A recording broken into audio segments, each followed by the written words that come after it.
13 de agosto de 2021. Una cordial bienvenida a esta reflexión que he llamado En el cielo cabemos todos.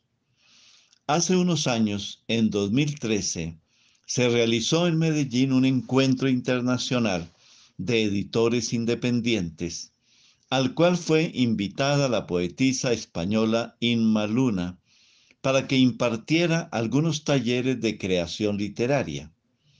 Cuando publicó la historia de su visita, hablaba de una exposición que se presentaba en esos días en la Casa de la Memoria, titulada En el cielo cabemos todos, del colombiano Luigi Vaquero, donde se escuchaban los testimonios de las víctimas de la violencia, de los desplazados y marginados de la sociedad.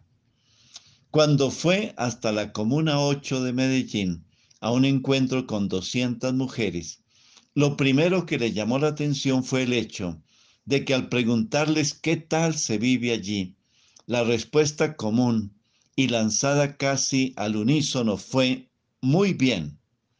Después se escuchaban algunas matizaciones. Bueno, muy bien, salvo por la pobreza, o salvo porque hay muchas casas a las que no llega el agua, y algunas salvedades más, pero la respuesta primaria e instintiva había sido muy bien. Destaca la escritora que los seres humanos, vivamos en las condiciones en las que vivamos, somos capaces de encontrar nuestro espacio para la cotidianidad, para sentirnos en casa y para convivir de manera relativamente armónica y solidaria. Cuando la poetisa regresó a su país, se preguntaba cómo es posible que en un país tan rico y maravilloso las personas no hayan aprendido a vivir en armonía, en concordia y en auténtica paz. Y hacía alusión a un comentario que había escuchado de un poeta colombiano que decía: desafortunadamente tenemos un país muy rico y con muchas potencialidades, pero muy pobre mental y espiritualmente, en el cual prima la indiferencia. Eso que pasa a nivel de país, pasa en el ámbito de la familia. ¿Qué nos sucede al interior de la familia? Que no tenemos el valor de vivir en paz, de perdonar las ofensas, de tender una mano, de ser fieles y leales con quienes amamos y de preocuparnos por la otra persona.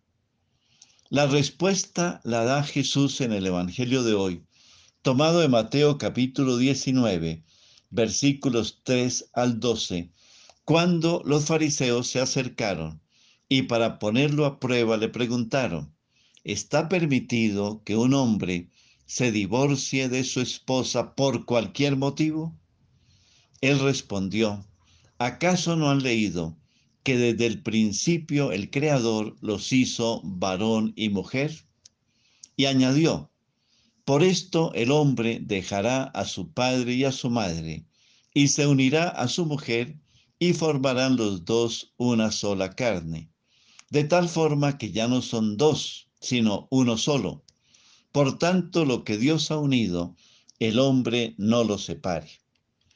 Le replicaron: entonces, ¿por qué Moisés permitió dar un certificado de repudio y divorciarse?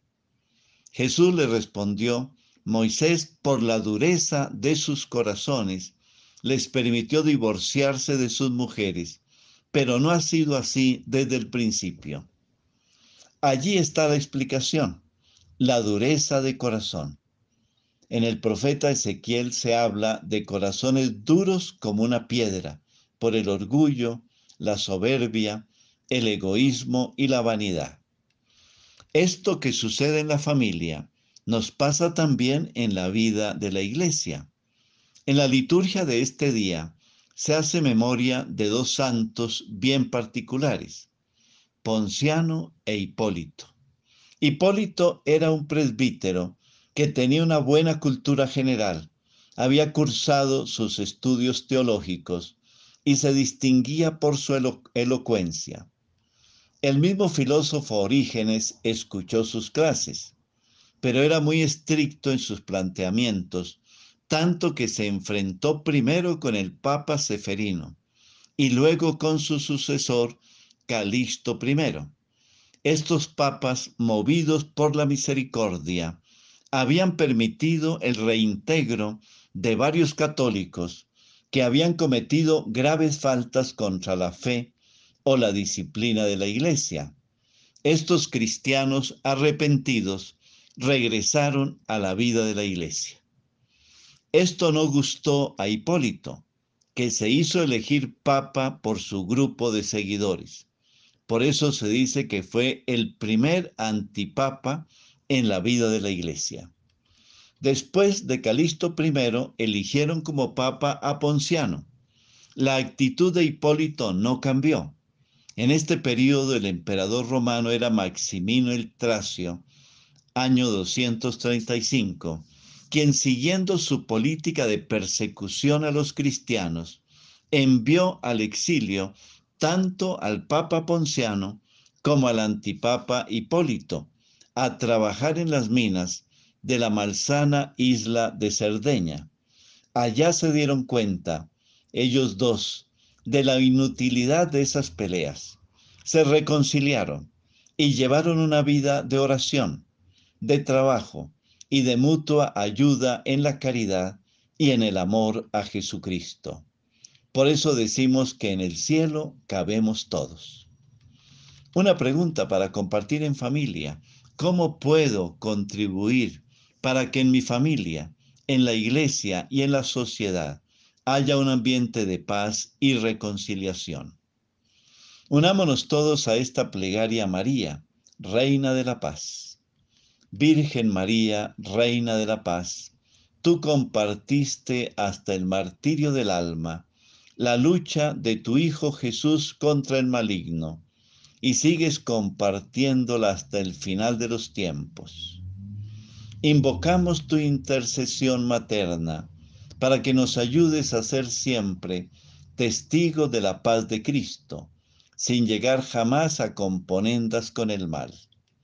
Concédenos, María, la gracia de seguir los pasos de tu Hijo Jesús y convertirnos en instrumentos de su paz, tanto en la familia como en la iglesia y en la sociedad, esforzándonos diariamente por vencer el mal con el bien, para que se haga realidad el anuncio del Salvador.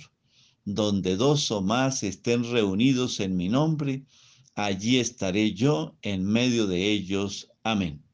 Bendiciones del Señor para cada uno de ustedes y sus familias.